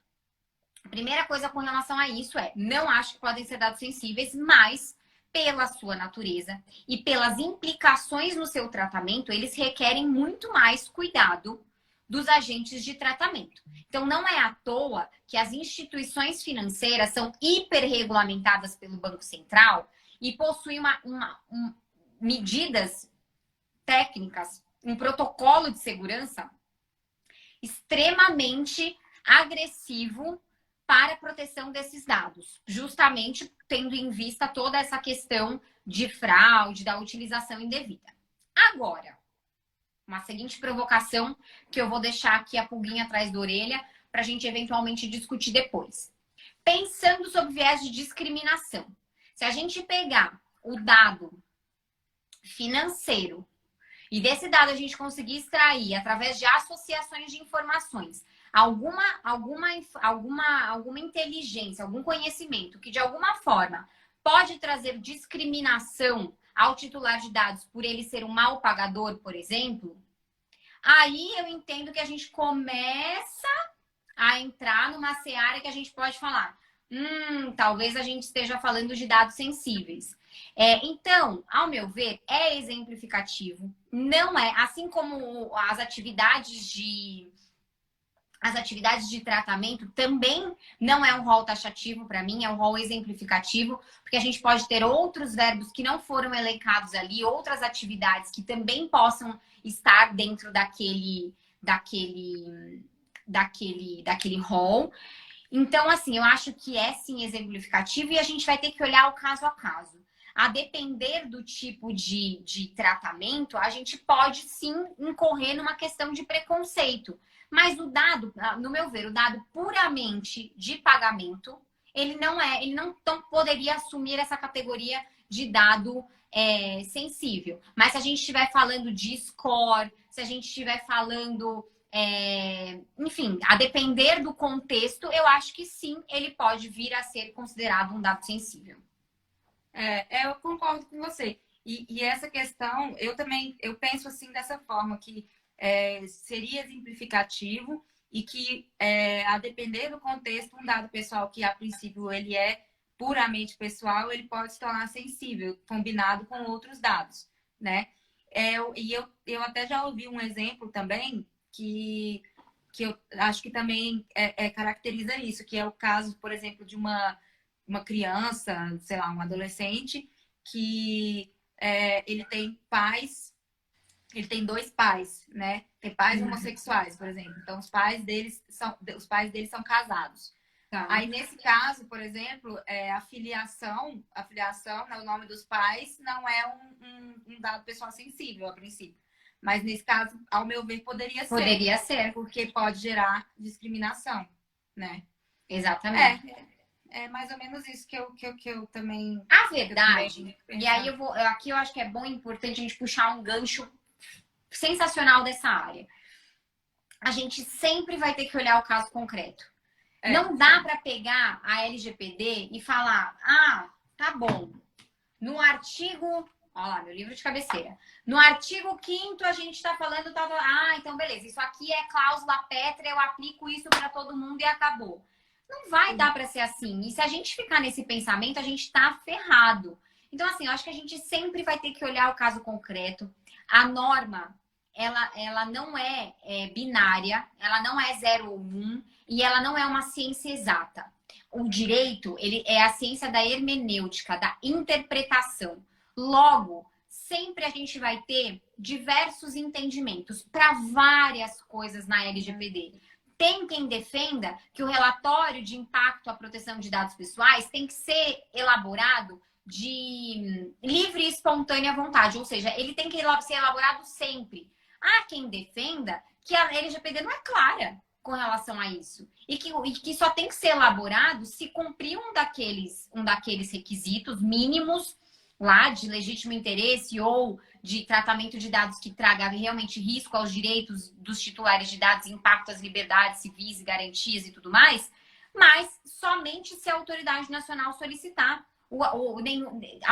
Tem várias correntes doutrinárias para várias coisas, entendeu? Tem gente, inclusive, defendendo que tratamento de dados de crianças e adolescentes pode ser utilizado outras bases legais, porque a legislação não é clara ao dizer que só pode usar aquela base legal do consentimento. Tem gente discutindo tudo e vai ter pano para manga. Enquanto a norma, a LGPD é uma norma regulamentadora. E toda norma regulamentadora, ela tem que ser muito clara nos requisitos dela com relação à aplicabilidade na prática. Enquanto ela não for clara, a gente vai ter muita margem para discussão.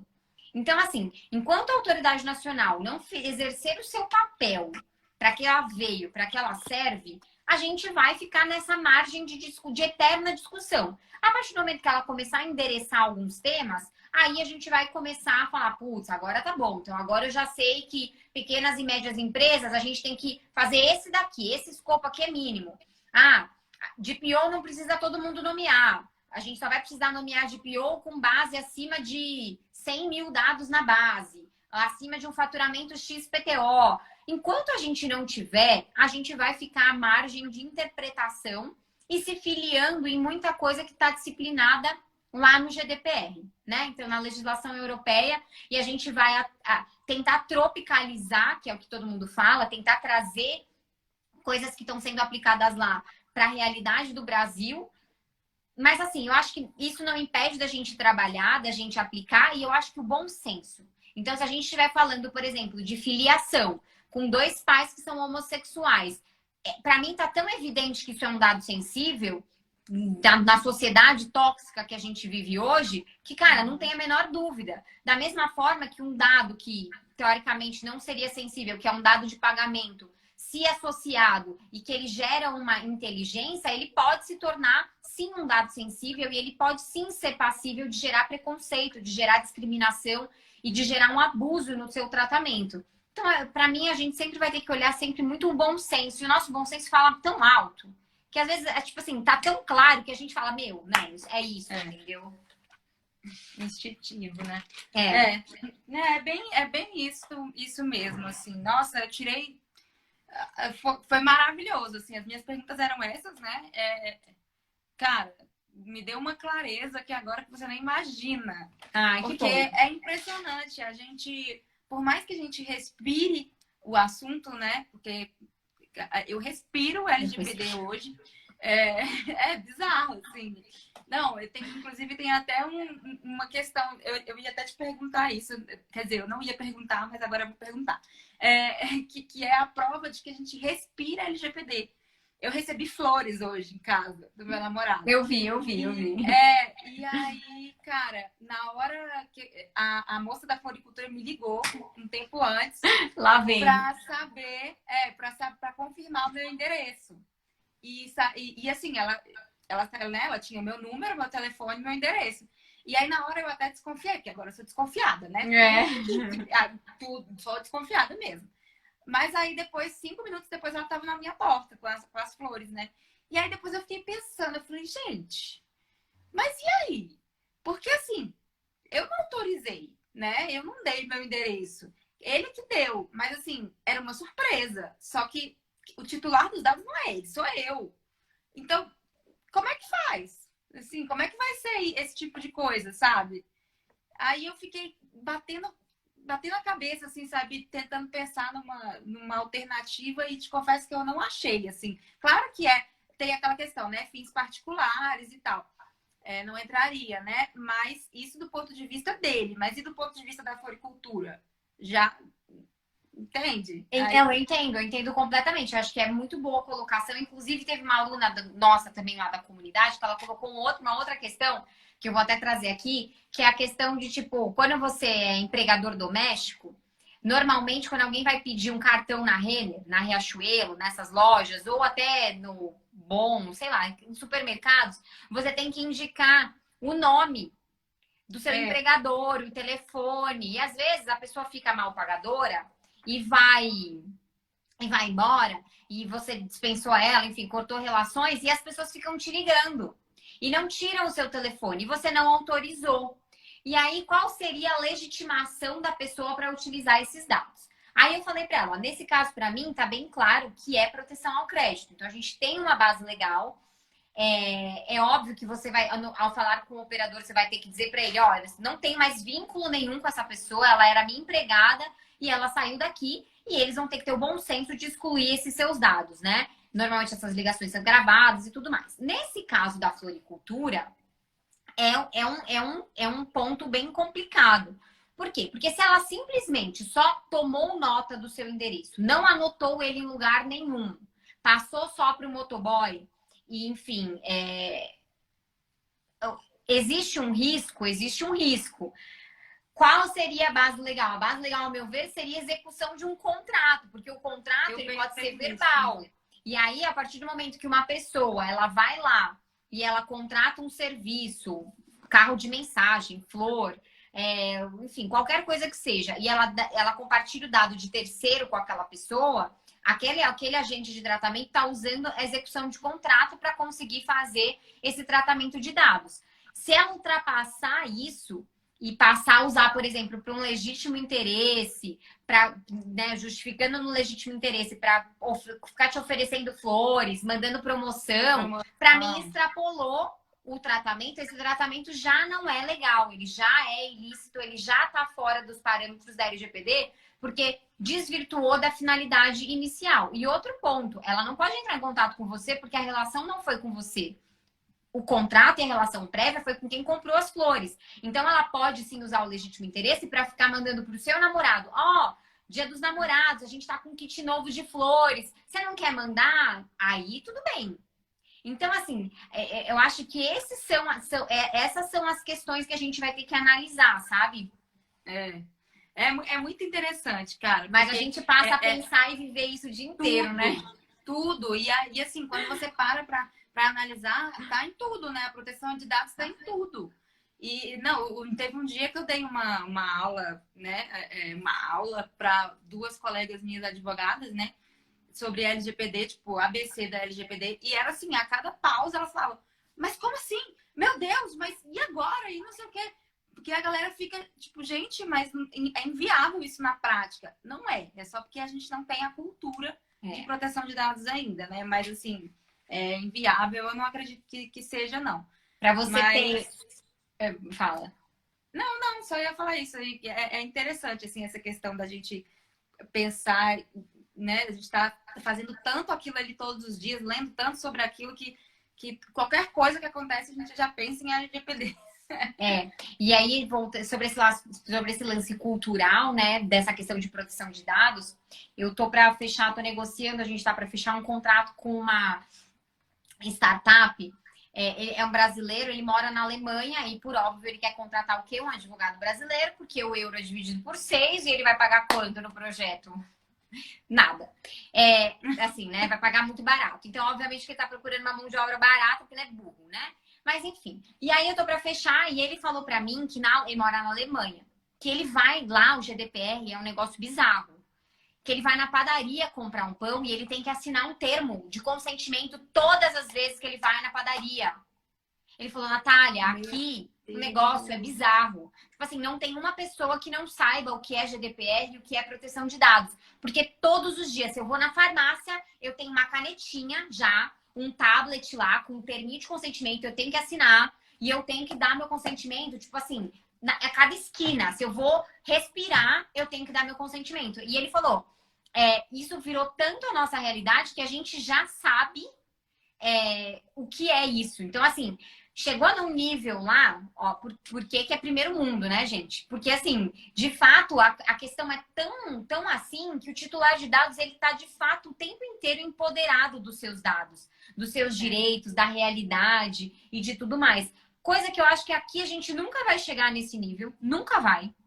Não, você vê pelo Código de Defesa do Consumidor. Até hoje os próprios consumidores não sabem os seus direitos, né? Então, quem dirá com a LGPD, que acabou de surgir. A gente ainda vai ter um longo caminho, uma longa jornada até a gente chegar no nível de conscientização, né? Eu acho que com a democratização do conhecimento, que é diferente do que a gente teve com o Código de Defesa do Consumidor, eram outros tempos. A gente não tinha essa democratização do conhecimento, esse acesso facilitado da informação. Então, hoje, com as redes sociais, com a internet, todo mundo tem um smartphone. No Brasil, a gente está aí, né, no ranqueado num dos mundos que tem mais telefone, mais smartphone. Então, as pessoas têm mais acesso às informações e eu acho que vai ser mais fácil conscientizar.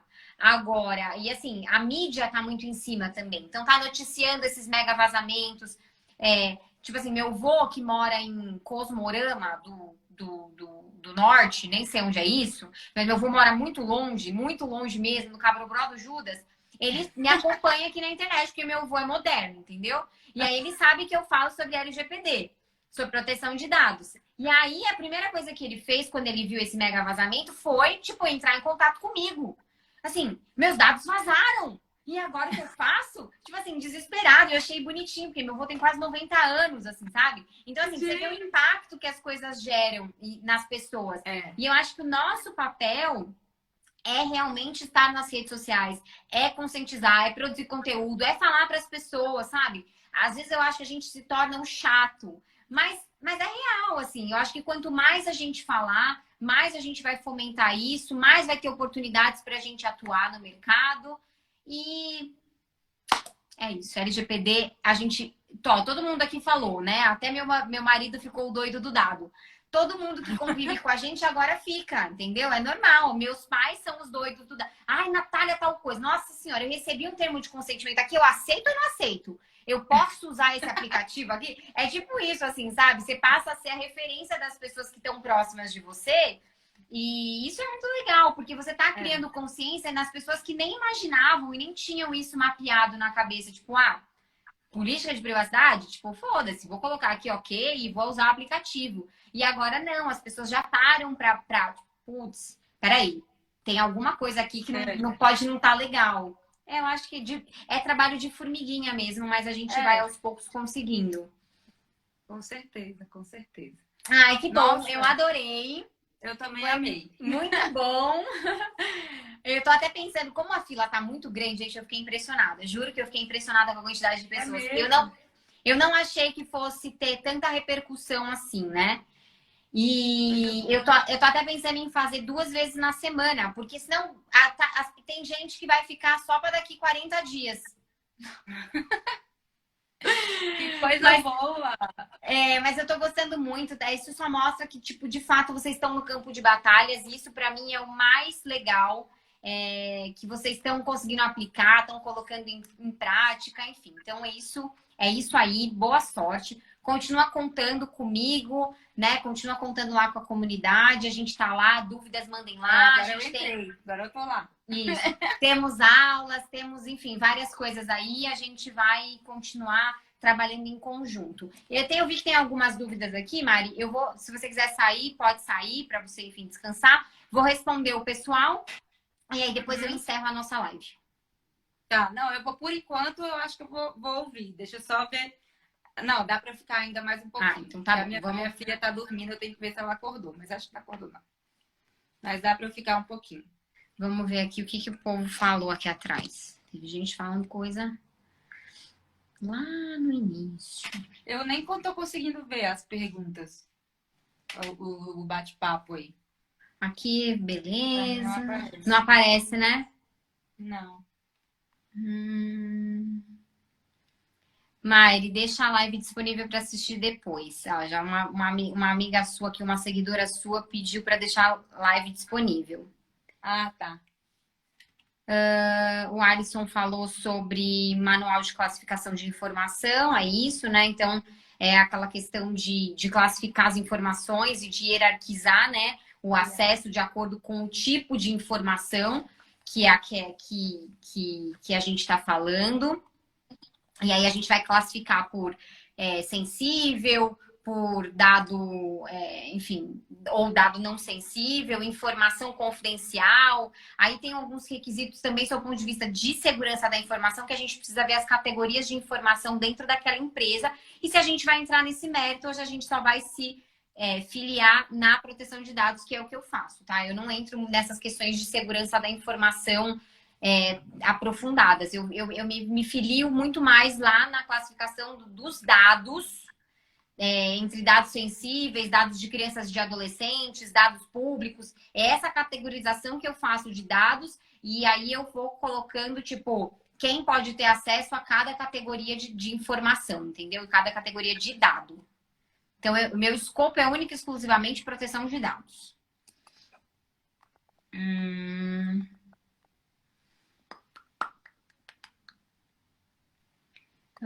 Está complicado mesmo. Talvez tenhamos que fazer isso, separar por áreas. Acho que é isso.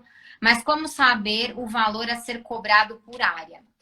Dalva, eu não sei se você está aqui ainda, mas normalmente o valor por área a gente vai fazer da mesma forma que a gente faz a precificação do projeto como um todo. A gente vai fazer lá os questionamentos, vai identificar o escopo do projeto, então a gente vai ver quantidade de fluxos, de operações, quantidade de colaboradores. A gente vai analisar todos esses quesitos, fornecedores, sistemas, vai tentar chegar no escopo de horas, de quantidade de horas, multiplica pelo valor da sua hora intelectual. Então, para você chegar no valor da sua hora intelectual, você tem que somar lá várias despesas. Tem alguns conteúdos aqui no meu Instagram e no YouTube em que eu ensino a fazer cálculo de hora e acho que tem a tabela, tem um link para baixar a tabela que eu uso. E aí você multiplica isso e chega num denominador, num valor para você passar isso para o seu cliente. Muitas vezes os setores se misturam, bababá. Aqui o Paulo. Natália, para um software intranet de uso somente de funcionários, é necessário de política de privacidade cookies? Paulo, se esse sistema intranet, ele de alguma forma coleta, processa, trata esses dados pessoais, eu entendo que sim. Que será necessário para esse sistema, ainda que ele seja só interno, uma política de privacidade para demonstrar o que está sendo feito ali naquele sistema. Aqui a gente vai entrar também numa outra discussão. Dados de empresa. Então, e-mail corporativo é dado pessoal ou não é dado pessoal? Será que sob esse viés a gente precisaria ou não fazer a adequação, tendo em vista que a gente está falando sobre dados que são corporativos e não dados pessoais? Então, a gente tem algumas discussões, como eu disse, vai ter margem para defender ambas as teses de que, mesmo sendo dado corporativo, a gente consegue identificar um ser humano e, consequentemente, isso é dado pessoal. Vai ter gente dizendo que não, que é dado corporativo e que você só pode usar esse dado ou, enfim, de alguma forma, falar sobre a utilização desse dado para fim de identificação e pessoal se ultrapassar aqueles limites básicos de utilização de dados. Então, enquanto ele estiver usando para fins corporativos de execução das suas atividades laborais, você não poderia usar esse dado, né? Mas se de alguma forma esse dado, de alguma forma, foi desvirtuada a utilização, aí sim você poderia usar esse dado como forma de identificação do usuário, por exemplo, para exercício, para uma defesa num processo, alguma coisa nesse sentido. Mas eu acho que vale a pena, e não sei se eu deixaria de fora um sistema interno da empresa, dessa questão do ROPA, né, do relatório das operações, da legitimação desse tratamento de dados, eu não deixaria de identificar. Não sei se talvez eu faria uma política de privacidade. Eu não... Eu acho que eu faria, viu? Eu acho que na dúvida eu faria sim. Se a gente de alguma forma pode ter alguma relação com os dados, né? Com dados que são coletados, são criados, login e senha, enfim, alguma coisa que você precisa colocar de informação além do e-mail corporativo, talvez faça sentido colocar isso numa política de privacidade. E se coleta cookies, né? Os arquivos que vão de fato determinar que aquela pessoa abriu aquela sessão e fez o login dela, o IP do computador, enfim, essas coisas todas de log de atividade, talvez faça sentido manter isso e adequar isso ao que disciplina a LGPD e ter uma política de privacidade. O que, na verdade, deveria ser esses dados anonimizados? Que a gente falou. Beleza, acho que Maurício, acho que a gente chegou a falar sobre essa questão, né? Existe forma de anonimizar, porém acredito que a anonimização só acontece realmente se a referência for excluída. Se tiver chave, dá para reverter pseudonimização. Pseudonimização e criptografia não é anonimização, Então, todas aquelas discussões que a gente já levantou e que a gente já fomentou. Então, se tem chave, não é dado anonimizado, são conceitos diferentes. GDPR e LGPD adotam teoria expansionista, ao contrário da privacidade do ZEUA, que adotam teoria reducionista. Portanto, dados sensíveis são exemplificativos, já que no artigo 5º fala que são dados identificáveis. Os dados de pagamento podem discriminar quando pensamos nos valores gastos, por exemplo. Pode ser usado para discriminar pessoas que possuem um limite X ou Y. O Paulo também disse que, dependendo do contexto, esses dados podem ser sensíveis. Também é que o pessoal falou tudo que respira LGPD. Literalmente a louça dos dados, a louca dos dados.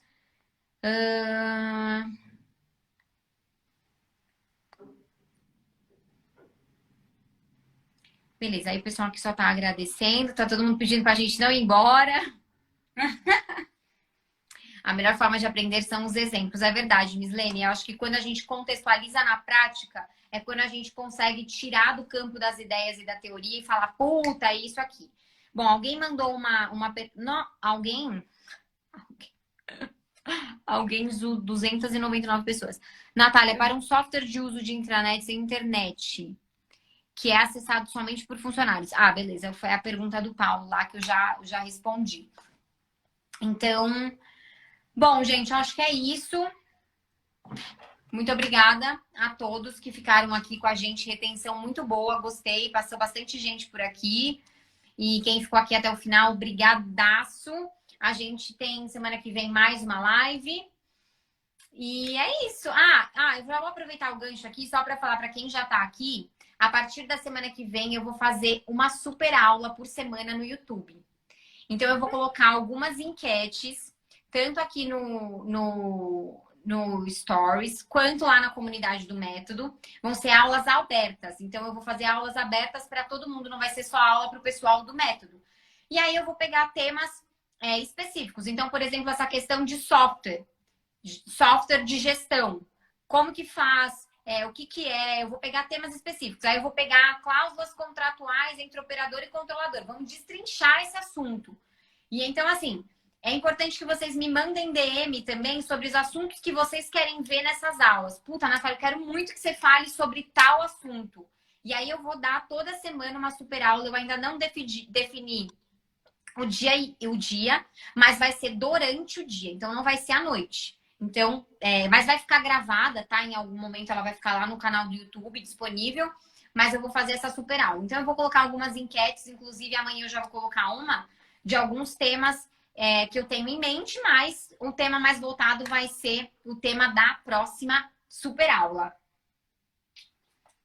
Arrasou. Beleza? Então tá bom, Mari, muito obrigada, viu? Foi ótimo, foi excelente, adorei. E é isso. Eu também amei, Nath. Muito, muito, muito obrigada mesmo.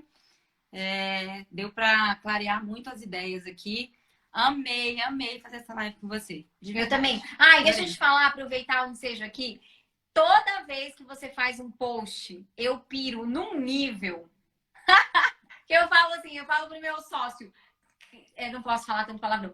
Meu Deus, que post da hora! Tipo assim, eu fico pirando, eu falo, ela é muito genial, ela é muito boa nos posts, eu adoro. Mariana, você manda muito bem. Quem não segue a Mariana, por favor, siga, porque a Mariana produz, além de conteúdo informativo, conteúdo que, tipo assim, ela é muito criativa na forma de colocar os conteúdos, e os conteúdos são maravilhosos, assim, tanto visualmente quanto de conteúdo em si. Então, parabéns, de verdade. Tava para te falar isso já fazia um tempo. Até fiquei com vontade de chorar aqui. Chora não, mulher, chora não, mas é verdade, viu? É muito legal mesmo. Eu imagino. Muito trabalho. Eu imagino. Mas porque eu fico aqui. Eu faço com prazer. Eu fico aqui me desdobrando em 1 milhão para conseguir pensar em coisas criativas. Aí quando eu vou ver seus posts, eu falo, nossa, meus posts são uma bosta. Até parece, né? Até parece. Você manda muito bem. Muito bem, muito legal mesmo. Seus conteúdos, seus posts são muito. Eu tenho certeza que realmente tem um trabalho criativo. Advogando na nuvem, Mislene. Ela tá perguntando seu Instagram. Põe aí, Mislene, advogando na nuvem, que você vai achar o Instagram da Mari. É isso. Obrigada, Nath. Obrigada mesmo. Beijo. Beijo, boa noite. Boa noite. Eu espero você sair para eu encerrar e salvar o vídeo aqui, não perder tudo. Beijo.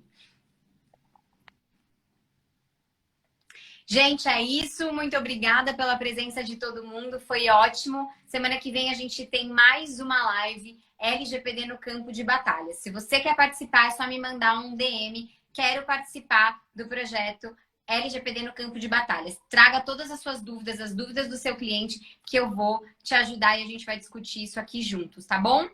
Beijo, até semana que vem.